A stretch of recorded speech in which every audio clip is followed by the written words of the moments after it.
उमेश्वरी उमेश्वर मरसकोल्हे. माझ्या शाळेचे नाव शासकीय माध्यमिक आश्रम शाळा लाडगाव. मी वर्ग 8मध्ये शिकते. मी तुम्हाला कविता सादर करून दाखवणार आहे. कवितेचे नाव आहे पुस्तक. पुस्तक सांगतात गोष्टी, नव्या युगाच्या गोष्टी. चला चला पुस्तक वाचू, ज्ञान मस्तकात लागले साच. पुस्तक माझा अभिमान, ज्ञान तिथे मान.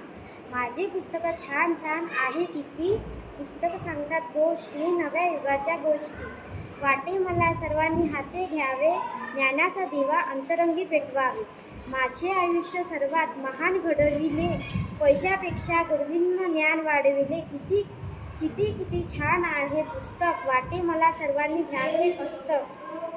सुरुवातीला कोणीही असो असतं, पुस्तक वाचणार उजडले मस्तक. म्हणूनही सर्वांकडे असावे पुस्तक. मला आवडते पुस्तक, पुस्तक आणि पुस्तक. पुस्तक सांगतात गोष्टी, नव्या युगाच्या गोष्टी. धन्यवाद.